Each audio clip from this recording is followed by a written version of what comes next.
On last week's episode, we began our Fraser Island journey, moving north towards the top end of Fraser Island. It wasn't too long before we were into the fish. We came across schools of tuna and trevally and all sorts of other bits and pieces.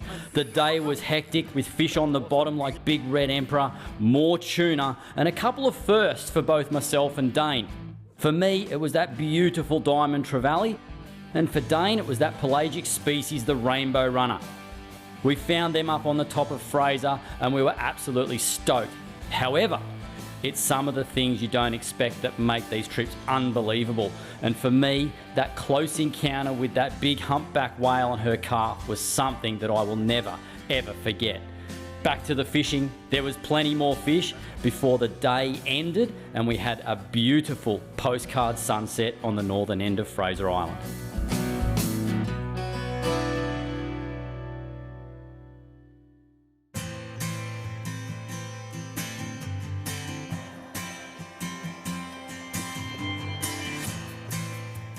Day 2 of our Fraser Island trip and it's an absolute cracker.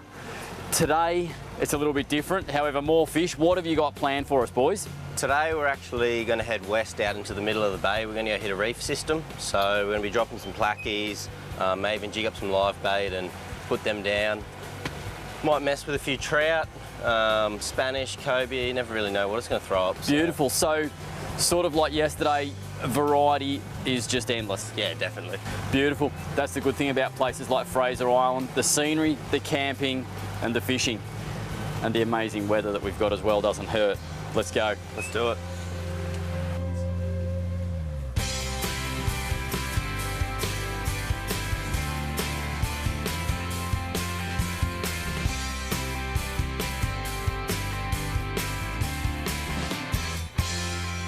So Livo, Dane's getting us up onto the spot or the patch. What is the area that we're fishing here? So we're fishing the wreck at about 113 feet of water. Yep. Going to drop some micro jigs down and variety of species, trevallies, hopefully we can get a nice gold and that sort of stuff. So, and I do notice there's a few birds wheeling around the area, so before the day's out, I will be having a cast at some sort of a tuna. That is a guarantee. That's right. In this area you get, mac tuna, you get yellowfin and longtails. So. Nice. Nice. It's all about finding the needle in the haystack, and in this part of the world, that's the wreck down there. Let's hope the fish know we're coming.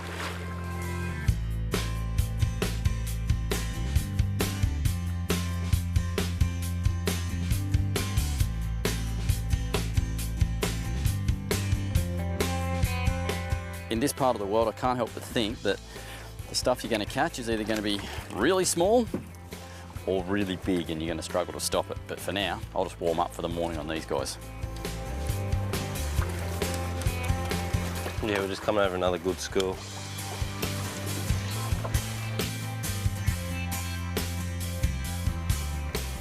Got ya. You got him? Oh.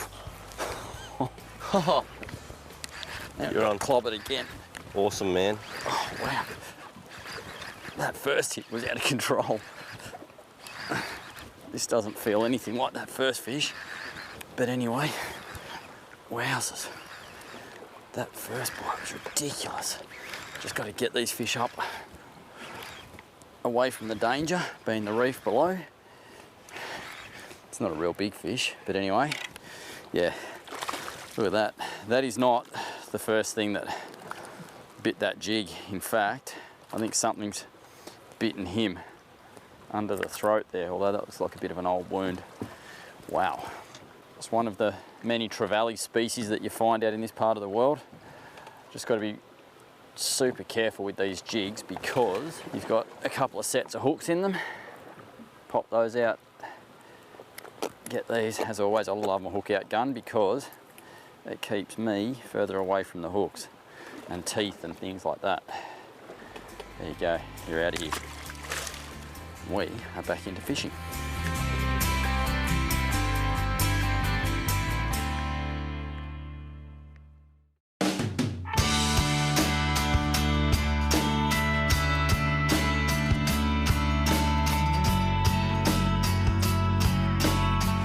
While we're here fishing the bottom, there's plenty of birds in the area and Livo just goes, boys, there's a couple of schools of tuna starting to work up here, so we swapped the jigging gear for the plastics and the spin gear.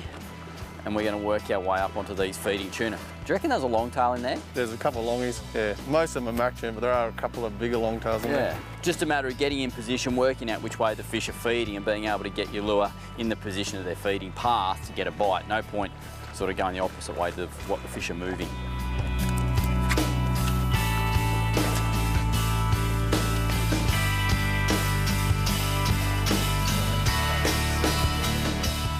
Yep, got him.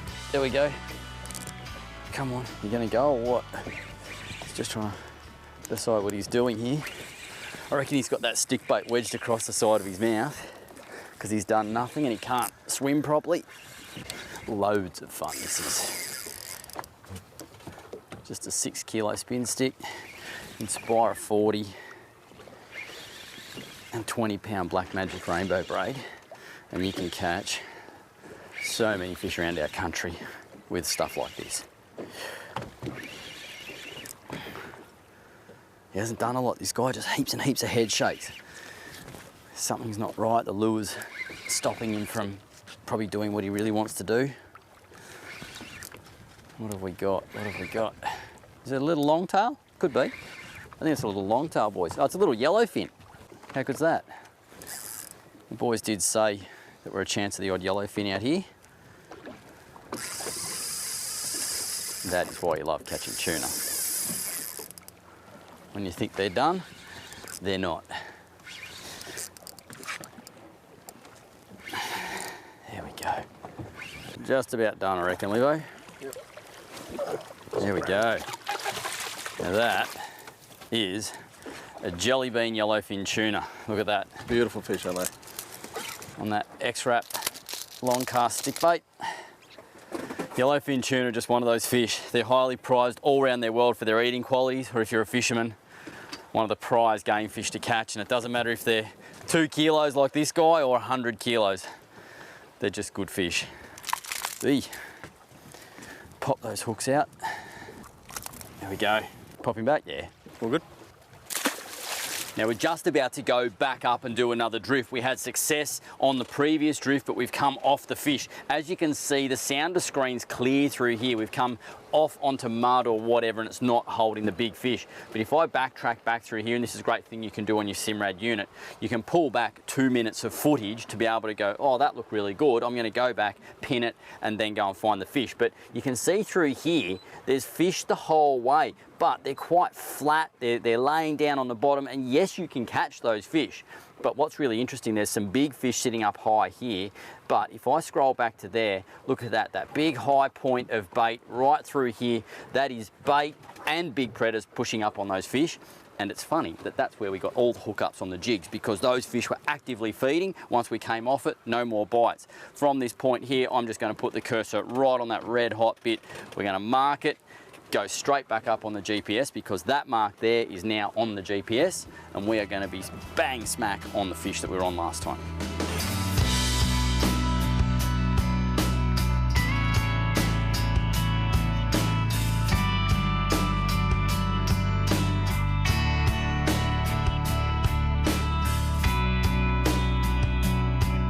He's not a massive fish, mate.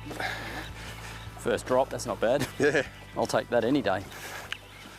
Tell you what I found, Levo, though, with some of this light jigging gear, you know, that metalloid reel and the Kadachi rod and stuff, that's the heaviest of the micro jig rods. But I found personally with some of this light gear that the big fish, it's as you're fighting them, they start to fight more and more. Like at the start, you'll often go, it's not that big. That's right, and then they'll wake up. 10 minutes into it, you're going, I still haven't really got anywhere with this. Yeah, they come up beside the boat and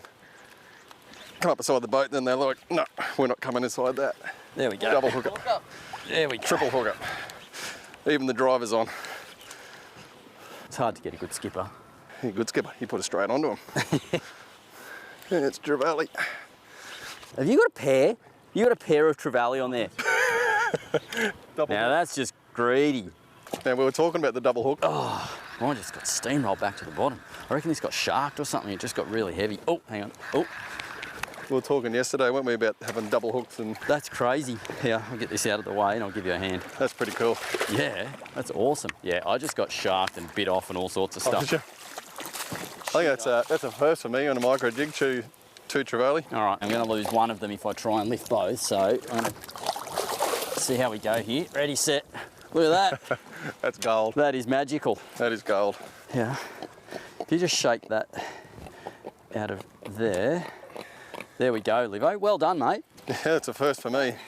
Not too many people can say they've dropped their jig first thing in the morning, first drop. Didn't just catch one, caught two. Now that is a, what sort of trevally? That's a bludger in them.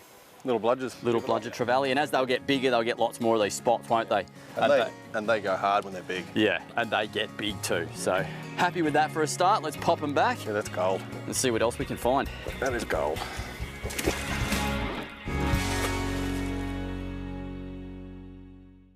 Obviously, with us being out on a 2-day trip, we need a bit of gear because there's a whole range of species that we're chasing. I've got a jig outfit for this trip, the Kadachi Gamoku rod, my little Metalloid 5 Narrow, which is fast becoming one of my favourite reels because I can use it for anything. It's loaded with 30-pound Black Magic rainbow braid. It's metered braid and you know exactly where you're at when you're fishing. We've got a range of casting outfits, all of which are pretty well loaded with Azores reels. Everything from the little 40 size right up to the 90 for popper fishing on the outside edge of the reefs. You've got a range of gear, a range of rods and a range of sizes of tackle. This is one of the monster sticks, which is sort of a 10 to 30 pound casting stick, great for plastics or stick baits and things like that. So very versatile, right up to your heavier sort of stuff. And then to finish it off tackle wise, what you need to bring on a trip like this, you don't need this broad range of gear, but you need quite a bit of what you do bring. And by that I mean, you know, a tray of plastics like all these Storm So-Run plastics. Not stacks and stacks, but a lot of the colors that I think I'm going to use. Then if I go into this tray here, you've got jigs, you've got little stick baits, you've got bigger stick baits, a couple of trolling lures, so just bits and pieces. And then as always when I'm traveling, in my pockets here, a range of leaders. Everything starting at sort of 30-pound Black Magic fluorocarbon and going all the way up to 100-pound Black Magic tough trace. It's all about having your bases covered so you can make the most of every fishing opportunity.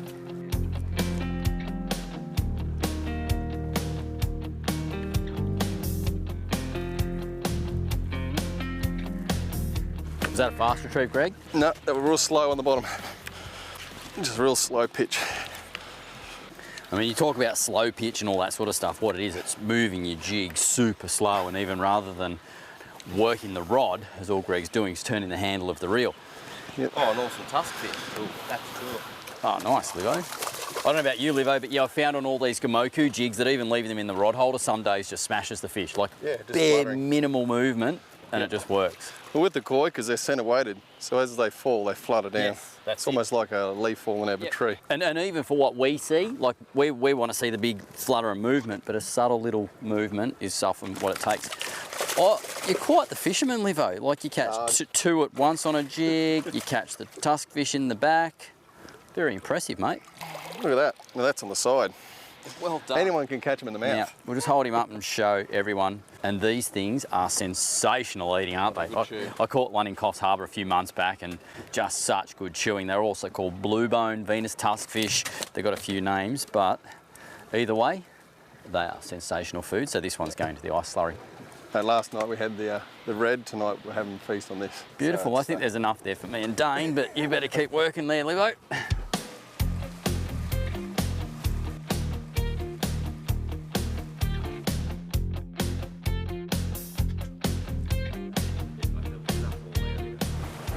It's really important when you're fishing an area, obviously, to fish in the prime spot.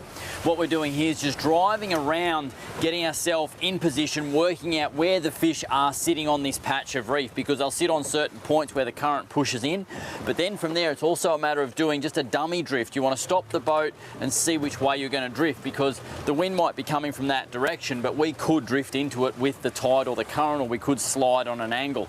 And there's no point missing the fish. So you do a dummy drift, you work out on your GPS exactly where you are, and then you can go back over position to get that perfect drift back through the fish. From there, you'll find through the day, your drift angles will change as the tide changes too.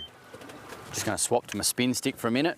And a really handy tip is, when you're fishing or drifting, whether it's jigging, casting, whatever, cast with your drift. What we've got happening here, we're in 30 metres of water. We're going that way with the light breeze, but the current's gently pushing back this way. If I fish out to the side or out to the back, my line's constantly going to be pulling that way. By casting forward, just at a slight angle, it allows the plastic to sink down unaided. You'll get bites as it sinks because it looks natural, but also once it's down, it'll be still way back over there, and then I can, from that point, work the plastic, cover more water till it works its way around and sort of down to there, wind in, do it again. You're keeping your lure in the zone for longer, and that's what it's all about.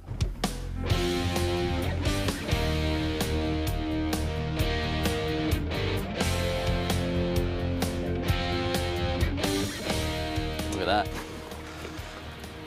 That's a bit better sized tea leaf. That's a great looking fish, mate. That's about the average size we get out here. They're okay. quite prominent. They're school not up. overly thick, are they? No, they're very thin, slender fish, but they go hard. Oh man, heaps of pulling power. Look at that. That sort of golden trevally-ish sort of mouth would indicate that he probably spends a bit of time sucking stuff out of the bottom, rather than your GTs and stuff. That a bit of bottom GTs and stuff that are real bait fish eaters. But another great looking fish. Well done. Send him home.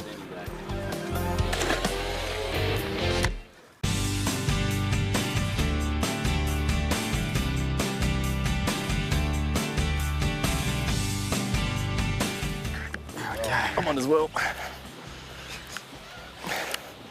This is a little bit better, Lee. You right there, Livo? Yep. I reckon I got sharked. I reckon I just got sharked. Yeah. Oh dear. Look at that. Tough old world down there. Ugh. I'm starting to win too. Hopefully the shark doesn't come to this side. Oh, oh, oh, oh, oh. You reckon you got sharked? Oh, gone. Stupid sharks. So that's all I'm doing here. Free spooling the jig obviously down to the bottom under a little bit of pressure because the Koika jig still flutters on the way down, so it will still get bit as it's sinking. And the great thing about the metered Black Magic rainbow braid is that I know exactly where I'm at, and I know that when I'm almost at the back of the red colour, I'm on the bottom. And then from there, I'm just doing short little lifts with a pause like that. Lift, pause, drop, and half a turn to sort of one turn, and that allows that jig to just flutter down. I do that for a couple of metres. I'm sort of working up into the green braid now, so I know that I'm about 8 to 10 metres off the bottom. So I'm sort of away from all those, your bottom fish, your coral trout and stuff like that. So from there, if you want to get a bite on more of a pelagic species, I'll quite often just do something like this, just a faster sort of erratic retrieve, or even just a stop, and then quite often they'll eat it. So it pays to mix it up, but if you do that nice slow retrieve at the start down on the bottom, that's how you're going to get those good bottom fish.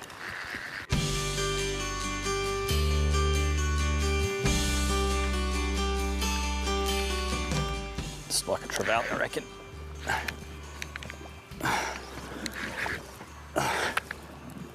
Come on, come on, just got to try and get it up. Trout? Yep, I'm on, Lee. It is all happening here. Livo has potentially got what he reckons is a big coral trout. I don't know what I've got. It's a good fish, Lee. Yeah, I think mine feels like a trevally, but I don't know. I'm just trying to stop him from ploughing back to the bottom. Yep. Oh, wow. Big cod. That's cool. Yeah. Slowly making headway on this. I've just got a bit of colour. What have you got there, Livo? It's a big cod of some sort. And you can see I'm just using the power curve in the rod to break this fish. Very short lifts to sort of horizontal, 1 or 2 winds, just like that. If you go higher, that's how you blow your rod up. Oh, there's a big shark or something up the back of this thing. What have I got? Or is it a tuna? Oh, and there's a shark behind him.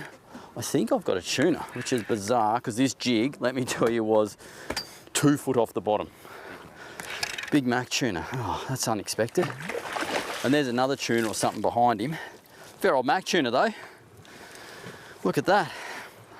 That's on a little super jig. It's a little flutter jig, and I was literally hopping it onto the bottom and off, trying to catch a coral trout or something, and that tuna has eaten it from there. We'll pop these hooks out, send him back, and take a quick look at this fish that Livo's got. Livo, look at that thing. I thought I'd just change around, Lee. I just went from the jig to a little placky. Wow. Bouncing the bottom and pretty much first lift. That's amazing. They stink, eh? They do stink. But good chew. They're good eating? Really good eating. Really? Yeah. So we can keep him? Oh, no, we're going to keep this one. I've eaten these guys that are smaller size, and yeah, they're good. Beautiful eating, yep. So what sort of cod is it? That's a gold spot cod. Beautiful. Oh, well, looks like you get to have some dinner tonight after that little performance. Yep. That's, well, you can have the other fish and I'll have this. No, we'll share. Let's pack him on ice. That is awesome, man.